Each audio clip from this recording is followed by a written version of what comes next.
میں اور میرے دوست آفس کے کینٹین پر بیٹھے چائے پی رہے تھے۔ میں نے جب ان کی جانب غور سے دیکھا تو وہ بجھے بجھے سے تھے۔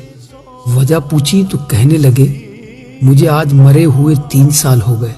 میں نے نظریں اٹھا کر ان کی آنکھوں میں دیکھا، جہاں اس جملے کے ساتھ ہی دنیا بھر کی نقاہت اتر آئی تھی۔ پھر کہنے لگے، میں ہمیشہ سے بدتمیز رہا۔ بچپن میں اسکول جاتے ہوئے ضد کرتا، کھانا کھاتے ہوئے ضد کرتا، نخرے کرتا، یہ نہیں کھانا، وہ نہیں کھانا۔ مجھے نہیں یاد کہ 5ویں کلاس تک میں نے اپنے ہاتھ سے نہایا، کھانا کھایا ہو، کپڑے پہنے ہو یا جوتوں کے تسمے بند کیے ہوں۔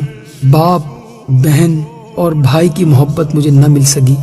پرائمری اور مڈل اور پھر میٹرک تک یہی عادت رہی کہ رات کو سونے سے پہلے کتابیں، کاپیاں، بیگ، غرض تمام چیزیں ادھر ادھر بکھری چھوڑ کر سو جاتا، مگر صبح آنکھ کھلتے ہی دیکھتا کہ تمام چیزیں بہت سلیقے سے بستے میں پڑی ہوئی ہیں اور میرا بیگ بڑی نفاست سے میز پر رکھا ہوا ہے۔ مجھے لاکھ بار کہا جاتا کہ دودھ پی کر سونا، مگر میں نہیں پیتا تھا۔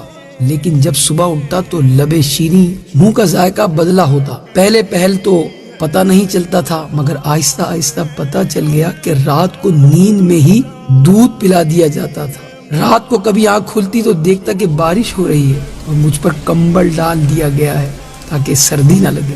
مجھے ہمیشہ گھر میں 2 ہی چیزوں سے چڑ رہی، ایک 11 سے 13 گھنٹے تک ہاتھ سے چلائی جانے والی سلائی مشین سے، اور دوسری روٹی کے کناروں سے کہ ان پر اکثر گھی لگنے سے رہ جاتا تھا۔ مگر روٹی کے وہ سوکھے ٹکڑے جو میں اتار دیتا تھا، نہ تو کبھی گھر سے باہر فروخت ہوتے ہوئے دیکھے اور نہ ہی کوڑا دان میں کبھی نظر آئے۔ اور جب بھی مجھے پیسے چاہیے ہوتے تو میں اسی سلائی مشین کا رخ کرتا جس سے مجھے چڑ تھی۔ جب بھی مجھے کبھی معمول سے ہٹ کر زیادہ پیسوں کی ضرورت ہوتی تو دیکھتا کہ گھر میں سلائی مشین کے چلنے کا دورانیہ 16 گھنٹے تک جا پہنچتا۔ مجھے یاد ہے کالج میں داخلے کے وقت مجھے 1500 روپے چاہیے تھے۔ میں نے گھر آ کر بتا دیا۔ اسی رات 2 بجے کے قریب میری آنکھ کھلی تو گھر کے برآمدے میں کچھ کھٹپٹ ہوتی ہوئی محسوس ہوئی۔ ذرا غور کیا تو محسوس ہوا کہ جیسے کوئی گھٹی گھٹی سسکیوں کے ساتھ رو رہا ہے۔ چپکے سے برآمدے میں جا کر دیکھا تو موٹے شیشے کے چشمہ لگائے میری ماں جانے کب سے مشین میں دھاگا ڈالنے کی مسلسل کوشش کر رہی ہے اور ساتھ ساتھ آنسو بھی گر رہے ہیں۔ میں نے پوچھا، کیا کر رہی ہو ماں؟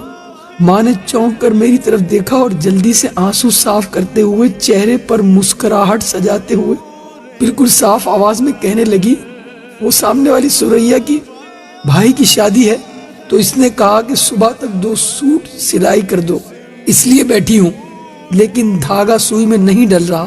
اس دن مجھے ماں کی حالت اور آنسو دیکھ کر احساس ہوا کہ مجھے کوئی چھوٹا موٹا کام کرنا چاہیے۔ میں مناسب کام بھی ڈھونڈتا رہا اور پڑھتا بھی رہا۔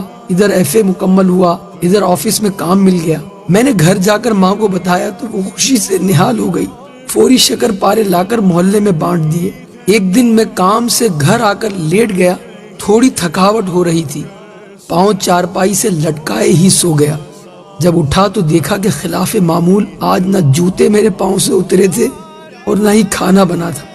ماں کو آواز دی، ماں ماں اے ماں اے ماں، ماں اٹھیے، بھوک لگی ہے۔ چیخ چیخ کر رویا، 1000 منتیں کی، مگر شاید ماں اب کے بعد اٹھنے کے لیے نہیں سوئی تھی۔ ماں کے بعد وہ گھر چھوڑ دیا، گویا قبرستان لگتا تھا۔ ادھر دیار غیر میں آ کر اپنا سارا کام خود ہی کرتا ہوں تو سوچتا ہوں کہ میں نے کبھی چیز کی خدمت نہ کی اور نہ کبھی آسائش و سکون اسے دیا۔ وہ میری ماں تھی، نوکرانی نہیں تھی۔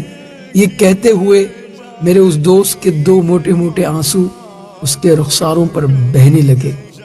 اللہ تعالیٰ میرے اور جن کے بھی والدین حیات ہیں سب کے والدین کو ایمان اور صحت کے ساتھ خوش رکھے۔ ماں بڑی نعمت ہے، اس کی قدر کیجیے۔ ماں بڑی نعمت ہے، اس کی خدمت کیجیے۔ ماں بڑی نعمت ہے، اس کا احساس کیجیے۔